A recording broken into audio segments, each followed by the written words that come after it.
What's up, everybody, and welcome to this week's episode of the Well Man's Podcast. My name is Brian Brosey. I'm joined by my friend and co-host, Keoni Tita. Keoni, how are you today? I'm doing wonderful. I'm really excited about this one today. It's total knee replacement. I guess absolutely. Hit on some knee pain too. Yeah, so we're going to basically walk you guys through what a total knee replacement is and some key points in basically the rehab of this. How all this got kicked off for me is obviously as a physical therapist student, I see a ton, like even in just my 3 clinical rotations, like 30-ish plus weeks of total knee replacements. Well, of my like 30 plus weeks of clinical rotations, I must have seen 10, 15 total knee replacements. So this is pretty common. Yeah, and I rarely see them. I mostly see patients with knee pain. I have seen people with knee replacements, but usually they're coming in for knee pain. Yeah. I guess it's a step before the replacement. Yeah. A lot of people. Well, then we'll just get right into it as far as why and when would someone be a candidate for a replacement. And it's when the pain, typically it's due to osteoarthritis. So you get real low on your cartilage and you start really grinding those surfaces. You don't have as nice lubricated, slippy, slidey, gliding surfaces as you typically did. And that's typically when someone becomes a candidate for a total knee replacement, when they have severe OA.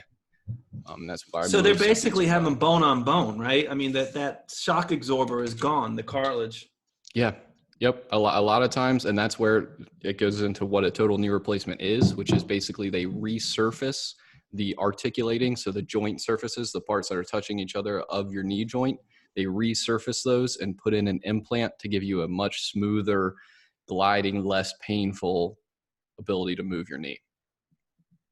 Do you know what the implant is by any chance? So there's a bunch of different types, but it's typically going to be a combination of some polyethylene, so some sort of plastic, and some sort of metal implant.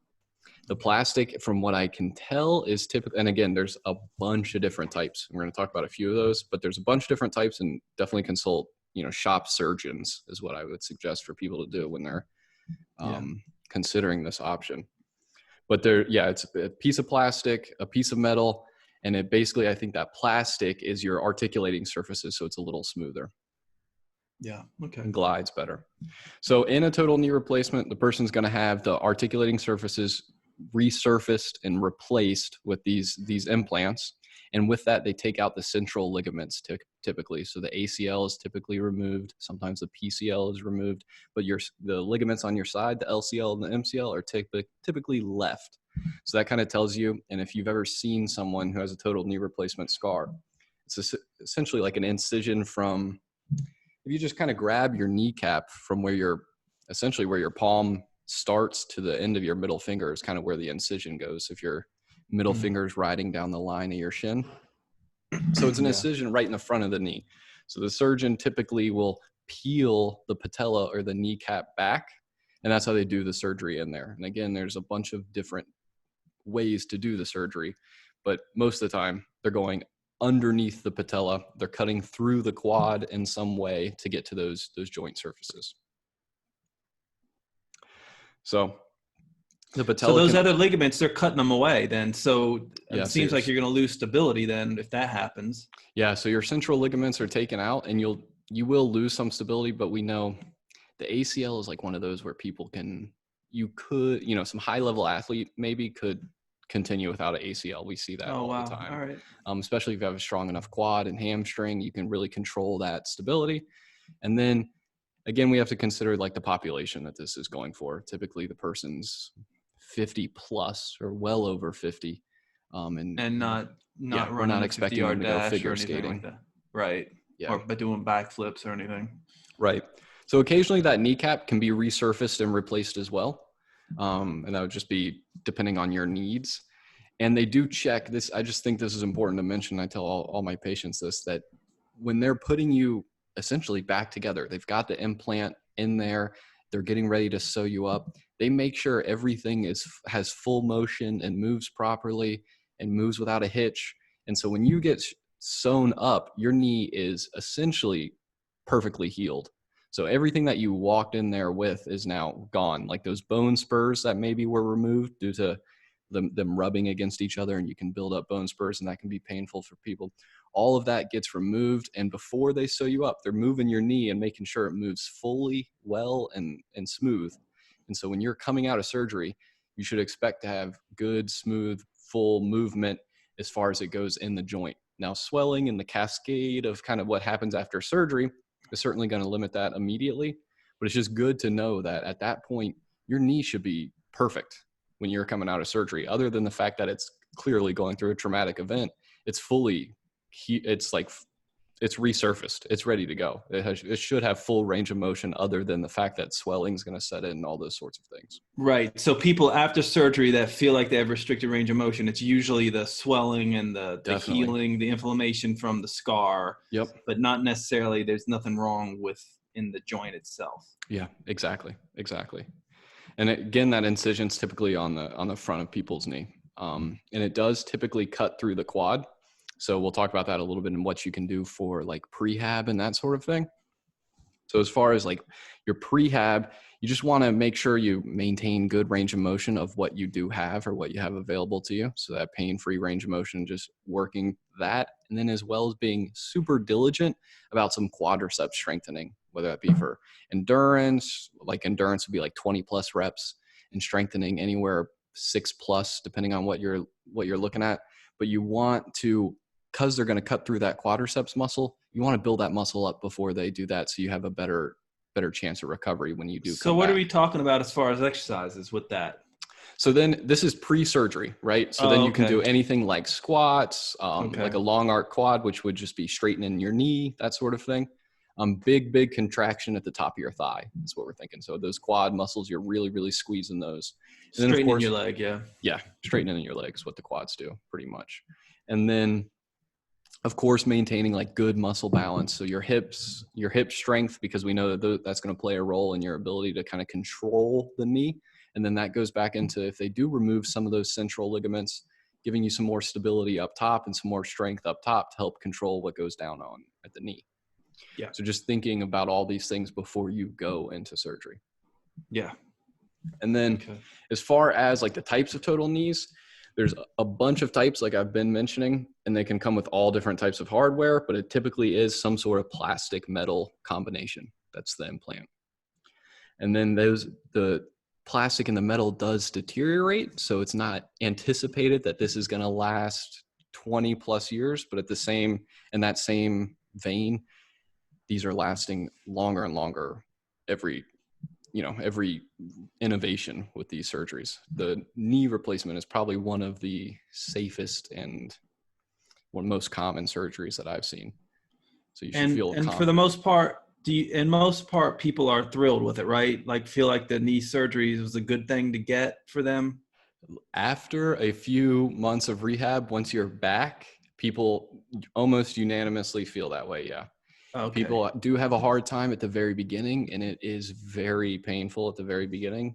You can imagine you're going through such a traumatic event. I don't know if you've watched one, Keoni, or not, but I watched a few of these surgeries in preparation for the podcast, and some of them are pretty darn gnarly. And I mean, you just got to think what they're doing. Like if you have bone spurs, they're taking a saw and buzz sawing, basically sanding your knee down. I mean, that's not going to feel good when you wake up.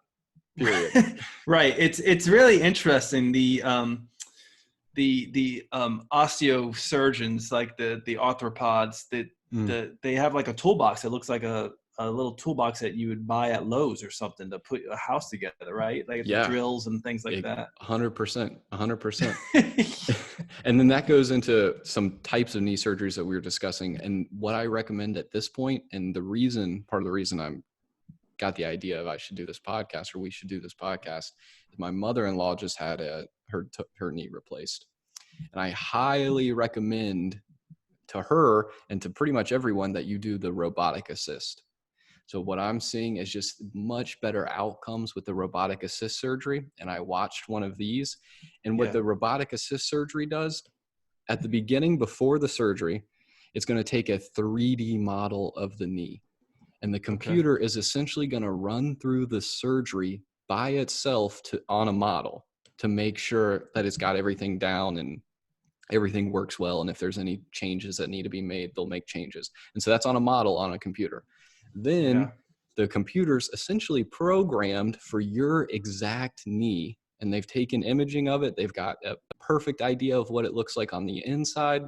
And then they use the robot to essentially, when I was watching the surgery, it's essentially like the robot sets the sidelines for the game. So the surgeon is still doing the surgery. The surgeon is still moving the robot, the drill, all these sorts of things. But the robot essentially sets sidelines or limitations in how far the surgeon could go outside of his margin of error. Wow. So you're making it extremely, you're essentially adding a second surgeon with the robotic assist, which is, if you can always get a second opinion, and taking out the human error. Exactly. Possibly. Yeah, that's great. Exactly. And then when you see them done, typically the robotic assist is much less invasive.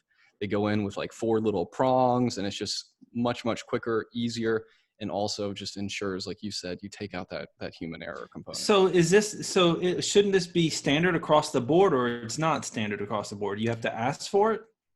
So I think every surgeon was brought up at a different time and taught how they were taught, and then they keep practicing the surgery that they're best at, which is great. I hope you get the best option that your surgeon has to offer.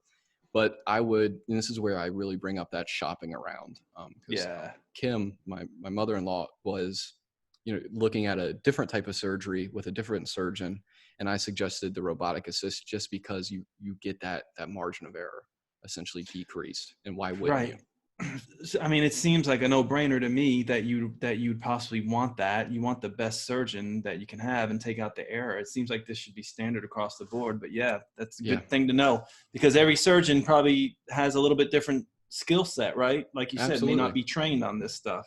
Absolutely. And that's why it's very important that you talk to your surgeon, you shop surgeons. Really be mindful about the surgeon, asking what type of surgery they're going to perform. You can ask for so these are questions I ask your surgeon. Ask for a rehab protocol. So most surgeons, like when I get a referral to physical therapy and it's a total knee replacement, oftentimes it'll either come with a sheet that just says total knee replacement on this date, rehab and treat. Or other option is that it comes with a rehab protocol in which the surgeon has basically went through, a 12-week, 6-month period of what the rehab protocol should look like. And you can ask your surgeon for that, so you can have a much more educated expectations of what you should be expecting at different stages of this. And then that can allow you to make more informed choices as far as the surgeon versus that one, or what type of surgery and all of that. And I would also ask, how long is the replacement expected to last? Right. So I mentioned that they don't last forever, but I saw, like in the robotic assist ones that I was seeing, they were saying they last up to 20, 25 years plus. So, I mean, most people, if you're getting it at 55, that's maybe at 80. You're right. Yeah, pretty much. Yeah. Right. So just being mindful of shopping surgeons, asking these questions, and not being afraid to ask them, making informed choices. Yeah. See, but I mean, I wouldn't have even known to ask if I had to go through that based on what you're, telling me. Right. Because I just hear knee surgeon. Oh, they're all the same. They're going to do whatever they need to do for my knee, and I have confidence they're going to use the best techniques. But that's not necessarily true. Like, everybody's different. So yeah, it's important. Yeah, and you're right. It can't be stressed enough just to shop surgeons. I mean, different types of surgeries, different protocols, and just like you said, you would think that you would walk into a total knee replacement and they're all going to be the exact same, and that's just not the case. Yeah, and experience matters too. Like, if they're doing that robotic assist and somebody has like 1,000 under their belt, you probably want to go with that one instead of the one that only has 10 under their belt. So right. But respect the new grads too. Come on, Keoni. Well, you have a point there, because it is funny. Like, I've had some interns with me, and the knowledge they have coming out of school is fresh, right, in their head. And a lot of it is updated and new stuff that I don't necessarily have. So yeah, there's something to be said for that too. Yeah, and possibly that's where you could possibly get the robotic assist versus the old school style, just from someone who's newly educated. But yeah, absolutely. So those are your types of knee replacement. There's essentially a bunch of types, but you're going to get a metal and a plastic implant more or less in all the different types. Now you can decrease the amount of invasiveness and kind of all that by asking your surgeon and just being well informed and shopping. And again, I highly recommend just the robotic assist. Why wouldn't you add a second surgeon to the table if you could? And one that wasn't up late with their wife the night before, or whatever the case may be. Right. So that's as far as like what the knee surgery is and the types of surgeries. Now I'm going to talk a little bit about essentially the main goals of rehab. So now you've hit the surgery. You've fresh off the surgery table. And now what do we do? Okay. So I'm going to read this from the Journal of Physical and Rehabilitation Medicine. It's just a short little paragraph about rehab for total knee replacement. So it says the optical physical therapy protocol should also include strengthening and intensive functional exercises given through land-based or aquatic programs that are progressed as the patient meets clinical and strength milestones. Due to the highly individualized characteristics of these exercises, the therapy should be under supervision of a trained physical therapist for best results. So what I want people to really take from that is that the strengthening component and then getting back to these functional exercises is really how we map out your rehab. And then the second component I really want people to take from that is that it's super individualized. So yes, it can come with these like rehab protocols, but people often hear, you hear this a lot as a PT, Keoni, where someone will come in and they'll tell you that last night they were talking to their neighbor and their neighbor said they were dancing in 3 weeks after their total knee replacement. It's just I'm sure you love that, right? and it's like maybe they were, maybe they weren't, but at the same time, everyone heals differently, and that's why you need the guidance of some sort of medical professional just to be knowledgeable about your specific situation. Highly individualized, even though at the end of the day, the surgeon more or less did the same thing to the tibiofemoral joint, but your rehab is super individualized to you and what you want to get back to. I mean, it's completely different when it's my girlfriend's grandma versus my girlfriend's mom at 50. And the last thing you want to tell your patient is like, you know what, you shouldn't have been dancing. You got to go back to your surgeon. Yeah. Right? Yeah. I don't want to have to make that call. Absolutely. Yeah. Definitely not. Well, I mean, after a surgeon does surgery, they don't want to see you again because you did something you weren't supposed to do, right? Like, yeah, absolutely. Yeah. And that's where we can get in the biggest trouble as PTs. Yeah. But so immediately in rehab, this is the second of waking up, if not a little bit before being woken up, the surgeon is going to use some sort of pain reducing medication, both locally at like the tissue level, like when they're in your knee joint, they're going to dose you up with some stuff locally. And then they're also going to dose you up with some, higher level narcotics or something like that. That's going to hit a little bit more global of the pain. But so they're going to both hit you locally at the knee and globally. And it's super important at this point to really manage your medication, because you will be in so much pain in those first 2 weeks if you are not on top of your medication, because you just have to think about how traumatic, and we talked about it with like the bone saw, how traumatic of an event this is. So you want to have your pain meds. You absolutely want to have your pain meds. And the reason why it's so important is because you don't want the pain to limit your functional progress and your ability to decrease kind of the race against scar tissue. So the second the surgeon sews you up, you start healing scar, all that. We've done a podcast on like how long will your injury take to heal. You're basically running through that cascade of healing. And it's a race against scar tissue for you and the physical therapist to basically manage the mobility of that knee.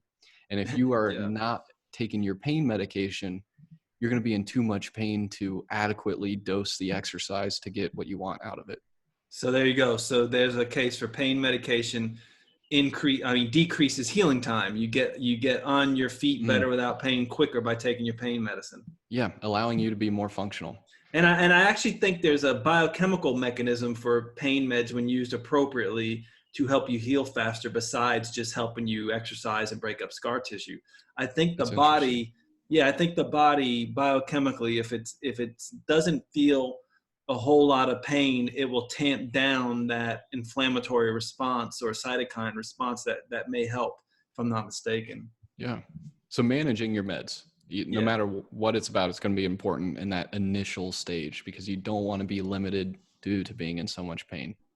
And unfortunately, you're going to be in a lot of pain fresh out of surgery. It's just such a traumatic event. There's no way around it. Right. That said, great outcomes later as far as your pain goes. Most of the people are coming and having a total knee replacement because they're in so much pain, because they are in that bone on bone, like you were saying, Keoni, where they're just kind of grinding up against their knee, their knees, or their tibia and femur are just grinding on each other, and it's just extremely painful. Right. So again, right after surgery, what motions can we do to the knee? You're going to be limited due to, one, there's going to be a huge amount of swelling there. You're going to have a fresh incision, so you're going to have specific instructions in those first 48 hours or so.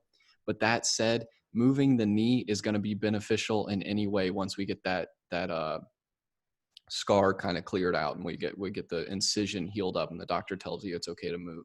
So that would just be moving into flexion and extension. So just letting your knee bend, letting your knee straighten, letting your knee bend, letting your knee straighten, and actively trying to do it.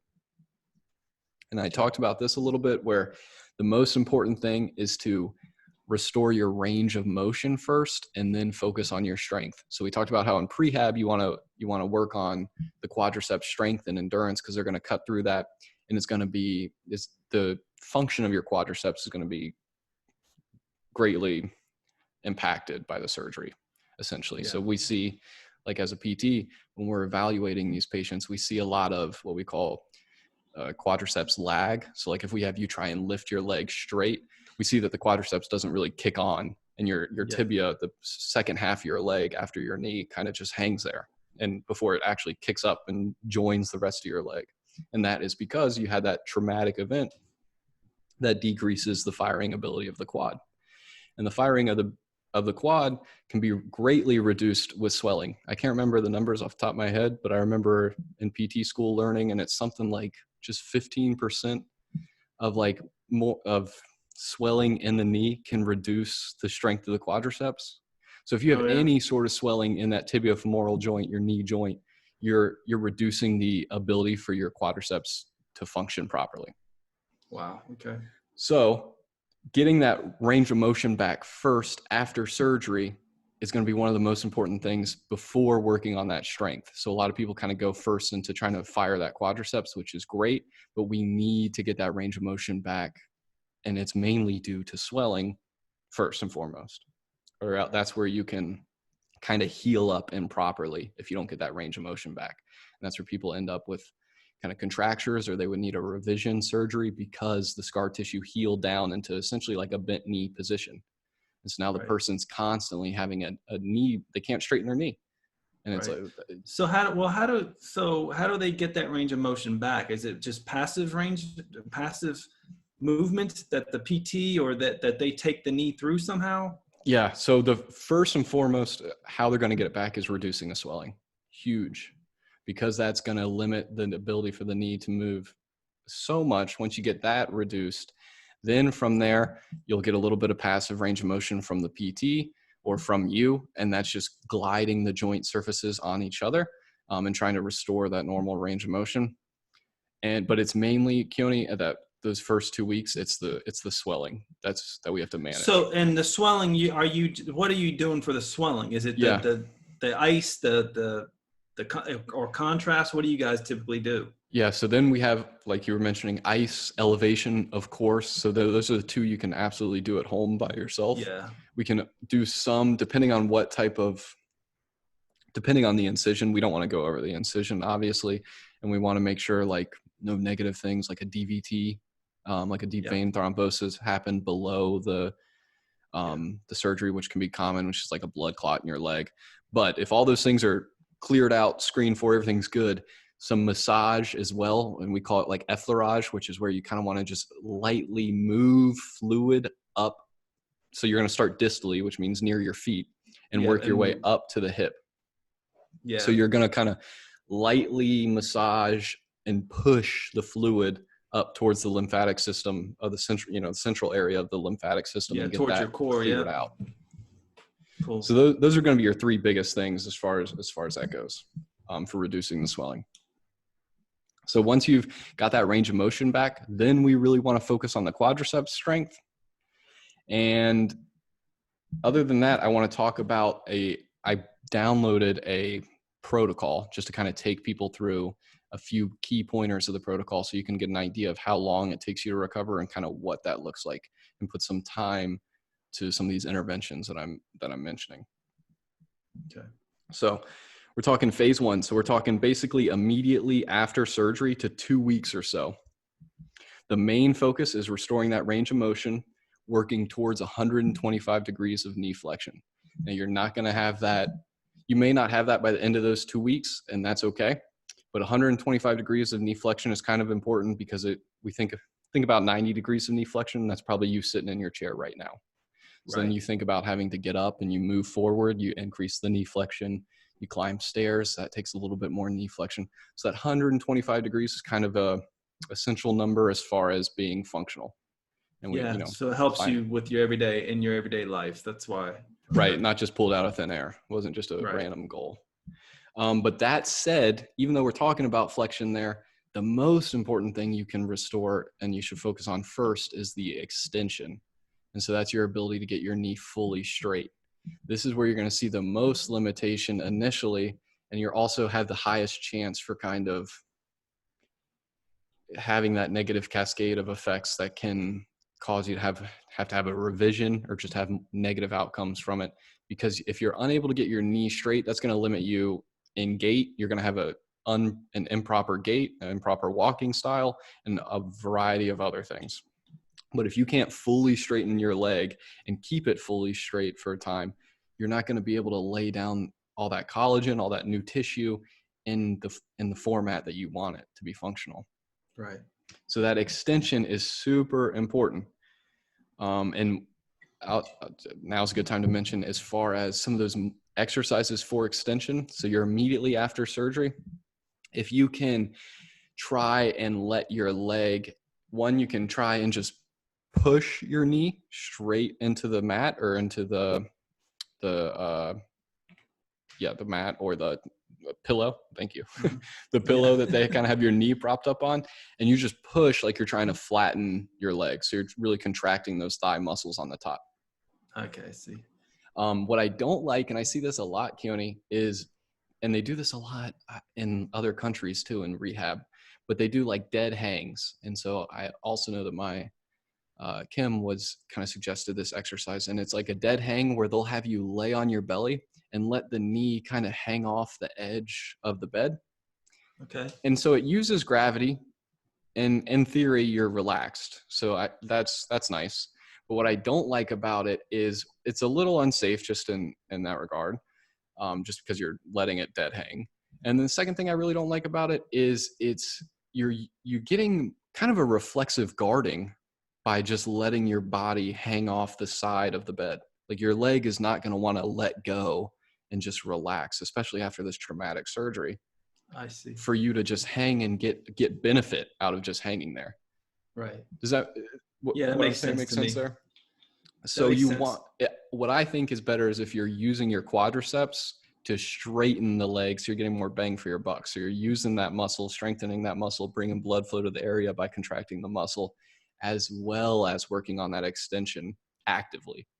So me as a physical therapist, I want you to do more than I do, because this is what you're going to have to do. It seems like that's going to be better anyway. Most people are going to be perfectly comfortable laying supine or on their back, right? And then pressing their leg into the bed to straighten their leg. Right. I think people like the passive aspect of it, and people like the aspect of you can lay there for a while, and that's good for it, laying down well. But I would prefer you lay on your back and really prop it up nice and straight, and then you get a lot of bang for your buck. You get the elevation, the venous return, and if you're contracting your quads, you're bringing more blood flow there as well. And then you're getting everything without that kind of reflexive guarding. That's the biggest thing for me, is your hamstrings are going to almost like hold on the other side if you're laying down with your knee hanging off, like, where are you going? And they're not going to let you fully relax. Right.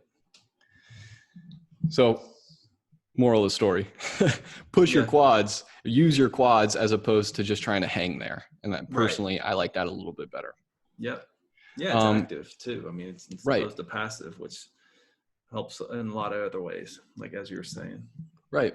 So we're definitely using ice in this first stage. We're definitely using elevation. We're definitely using all of those kind of pain soothing palliative modalities. And as far as some exercises that we're thinking about doing like a quadricep set, which is just really activating your quads. So firing your quads, kind of like I just described, where you're trying to push your knee flat. And then at this point, people are amazed that like Kim, she got up and walked that same day. And people do not think that's going to happen. And that's 100% your best option. Way better than doing an open kinetic chain exercise where your foot isn't flat on the ground, because you're getting that co-contraction and extra stability of all the different muscles when you're doing like a mini squat, for example, versus just sitting in your chair with your foot not flat on the ground and straightening out your leg and letting it come back, and straightening out your leg and letting it come back. So in those closed kinetic chain where your feet are flat on the ground, you're using more muscles and giving yourself more stability. So even though that looks like it may be more like a squat versus just kicking your leg straight while you're sitting there, the squat is safer and a better option for you at the very, very beginning. Wow, that's interesting to know. See, I didn't know that. I always constantly see people doing more, like leg extension stuff immediately after surgery. Right. And so a leg extension wouldn't necessarily be bad, but if it comes with a closed kinetic chain, if it's like more of like a leg press machine versus that open kinetic chain legs, where your feet are hanging, right? Right. Yeah. It puts a lot more stress on those tissues in an open kinetic chain fashion. Because you just think about it, what's working in that instance would be just your quadriceps, versus if you're standing there doing a squat, I think all the things are working. Yeah. Makes sense. So you're getting a lot more firing of everything. And so that's why, like I said, people are shocked. You're going to get up, you're going to walk probably immediately after the surgery. And that's another reason why this medication thing is such an important part at the very beginning, because you need to be able to go through all these functional tasks at the beginning to begin this healthy healing process. Yeah. And if you're in excruciating pain, you're not going to want to move. So. Exactly. Yeah, absolutely. Absolutely. And so as far as these protocols, they give you guidelines or suggested things as far as, okay, this person has met these things. Now they're ready for phase 2. So I'm going to give you the phase 1 guidelines. So the phase 1 guidelines are improvement in range of motion, muscle function, and gait. So you can kind of see how open-ended that is. Just improvement in range of motion, improvement in muscle function, improvement in gait. So we're looking for just more or less an improvement. Again, we're focusing the extension is more important than the flexion at this very, at this 2-week period, at this 2-week stage. So what are you doing? Are you just, as a PT, are you just, you're assessing them in the beginning, and then you have kind of an eyeball gauge, or do you actually actually have objective measures to see if you're actually getting improvement in the range of motion or muscle function? So you definitely have objective measures for everything. For the range of motion, you could take like people have seen like a goniometer, where it's just how you measure joint range of motion. You also use like a dynamometer to measure muscle strength, so you can have them kick, try and contract their quads, and you're measuring the force with a machine that allows you to see. There's also like isokinetic testing, but a lot of that is a little bit more down the line. Like isokinetic testing is something we really consider when really not even that much with total knee replacements, but it's more so in line of, at that point, is the left leg at the same level as the right leg, or the surgical leg at the same level as the non-surgical leg. Right. But in those initial stages, a lot of what we're doing is palliative measures, walking people, and then just ensuring that you're in good positioning for all, for your relaxation time at all times. You want that elevation, you want a straight leg if you can. And I will say an outpatient, so a lot of times, or there definitely is, like physical therapists that work immediately post-op at the hospital. I haven't quite had experience in that setting for a total knee replacement yet, but I've seen a ton in outpatient. So typically they're coming to me, Keoni, 4, 5, 6 days after surgery. And that's when I start implementing all of these things. I do a full eval. We're measuring range of motion. We're measuring strength, pain, how many sit to stands can you do in 30 seconds, like just various objective measures like that. Yeah. Okay, cool. So then in phase 2, and now we're talking 2 to 6 weeks after surgery. Again, we're looking for that range of motion 0 to 125 degrees for flexion. We want that quadriceps strength without the lag. So that's when the person does like a straight leg raise. So if you keep your leg straight, fully contract your quad, and then try and lift your foot up even further. So you're like keeping your leg straight and then lifting it up even more as one full unit. We want to see that without that quadriceps lag that I kind of broke down earlier. So that's a big component in this stage too. And then we're also, again, looking just for the normalization of functional activities, gait, stairs, reciprocal gait, that sort of thing, ensuring you have good transfers, moving from one chair to another. Hopefully at this point, the person isn't using an assistive device like a walker or a cane or anything like that. And you begin to work on a lot of that. And at this stage, and even in the first stage, you can begin to use, people use the TENS units for pain. And then you can also use the TENS units. So there's like 2 different types of settings for these units. One is just kind of essentially sends a signal so much so that it is louder than your pain signal, is kind of how I describe it. Yep. And another one actually gets the muscle to contract. So for this, we can certainly use it for pain, but it's extremely beneficial to more or less reawaken that quad and get you firing. And we can use that E-stim in those early stages to help strengthen that quad and get the blood flowing and all of that. So in phase 2, again, 3 to 6 weeks after surgery, now we can do a little bit more standing activities. Now we can do a little bit more specific things to the knee if everything's going well. Like now we can maybe do some open kinetic chain later, that we're at the tail end of these 6 weeks, probably not in the beginning stages of this phase 2. But this is why you need, a medical professional on your side, because they're going to tell you basically when it's okay to essentially advance your rehab. And then we're going to move to phase 3. And this is 6 to 12 weeks after surgery. At this point, you can start lifting things like 30 to 50 pounds is what this protocol is calling for. Your range of motion is certainly a priority by now, but we would expect no major deficits in your range of motion by now. So it should be 0 to 125 without any problems. And hopefully we've already achieved that well before 6 weeks, because again, the swelling is the biggest limiting factor. You're coming out of surgery with a fully mobile knee. There should be no limitations. It's just the swelling that sets in and that, all the things that happen with the traumatic event of surgery. And they should be good to go after 6 to 12 weeks if they follow this kind of tiered process. Pretty much. I mean, at that point, now it's good to go for day-to-day life. That's why that 30 to 50 pounds is kind of thrown in there, because that's like, okay, a huge load of groceries type thing versus this isn't necessarily where we're not loading up the squat and doing a barbell squat at this point. But at this point, you have healed the tissue is laying down in an organized fashion. You, as a physical therapist and as a patient, have kind of set the standard for how the tissue is going to be laid down. You've instituted good protocols as far as quad strengthening and that sort of thing, and making sure you have full mobility. Then you address the strengthening. And then, like you're saying, Keoni, in 12 weeks or so, you should be back to fully functional, is I think the best way to put it. Not necessarily that you're going out for your Spartan race at that point, but you're no longer limited by having the surgery as far as day-to-day living. Is it standard protocol for, I mean, everybody that has knee surgery in this country, do they automatically get PT after the surgery? Yeah. A replay? Okay. So they should, right? Yeah, absolutely. I'm just not in there, so I don't see it. I assume I see people that have knee pain, and maybe they had knee pain, with their knee replacement or some unrelated thing. So I just never see that they're getting that. But they do get a referral to PT. Yep.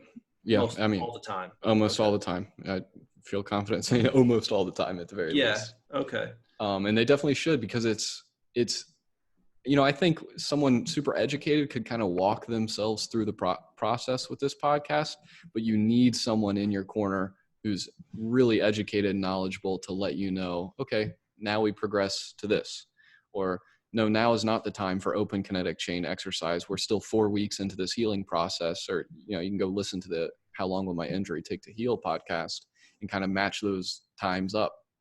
But then again, a total knee replacement is so involved because you're getting bone that's molding to the front, to the implant, and all sorts of things that are a factor. Right. So and my extent of knowing this information is pretty much like, PTs are the experts in this. Like my whole thought, especially before this podcast, okay, you get a total knee replacement. Well, we just need to exercise your knee, and we'll just exercise it in any way. And exercise is good, right? Yeah. The way you do it, it's just good. So as trained as a primary care physician, that's kind of where I stand on that, which is not good. I mean, you need to have the expertise. Well, and that's where it's not that you're wrong, but you want the best possible outcome. You need someone walking you through this versus that. Right. Exactly. And that's exactly what you're saying. All exercise. Yeah, you're going to open yourself up to injury if you're just like, oh, well, Dr. Tita told me just to go exercise. So I'm going to throw on 100 pounds on the squat rack, and I'm going to, it's like before they really should do that, Yeah, absolutely. So it's really being patient. What I really want to stress is just that the extension range of motion at the very beginning is super important.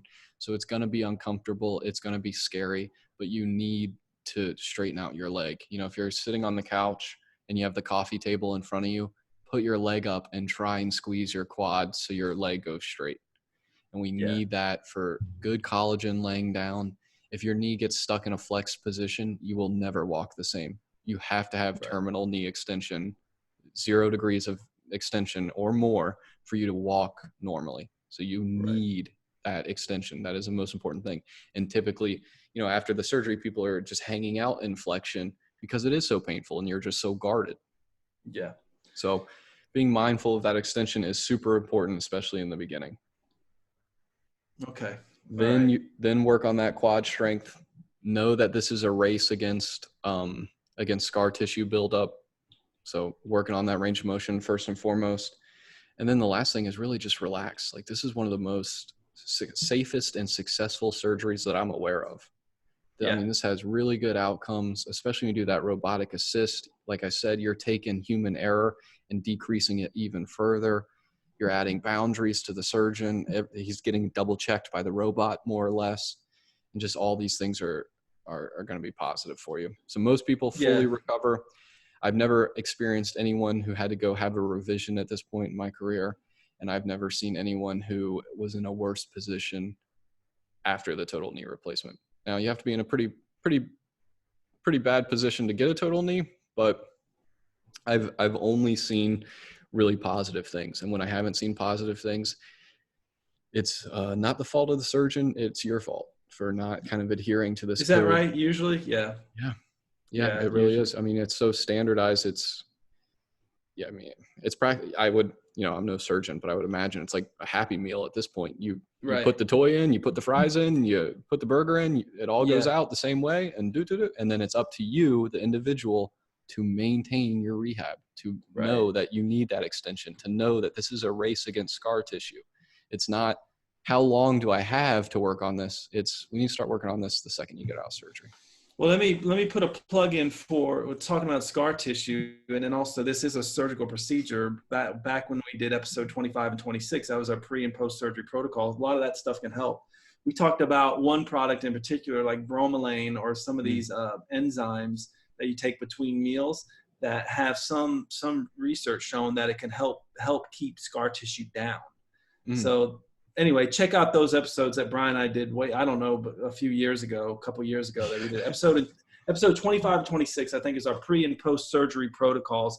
I think when we did that, we were thinking about like major surgery, like, into your core or abdomen or anything like that. But it does apply for surgeries like this too. You can get absolutely. Same with our Healing Times podcast. I'm not sure what episode that is off the top of my head, but all that information in conjunction with this, in conjunction with your surgeon and your healthcare professional that's kind of guiding you through this is needed. And feel free to reach out to Keoni or I, of course, and we can. Well, definitely reach out to Brian on this one, but yes, because you reach out to me on this one, I'm referring to Brian. Either way. Yeah, either way. Bring it on. Contact us, guys. And don't be afraid. This is, if you're, I know it's how scary it is when you're staring down that that barrel of I'm going to have surgery. But yeah, surgery's not fun. Nobody's going to volunteer to have surgery. That's for sure. No, but this is one of the safest, and I've seen really good outcomes. Just be sure to shop surgeons and know what you're getting into, and have a good laid out plan and good healthcare team to carry you through it, and you'll be fine. Yeah. Very All good. Right. Be well, everyone. Take care.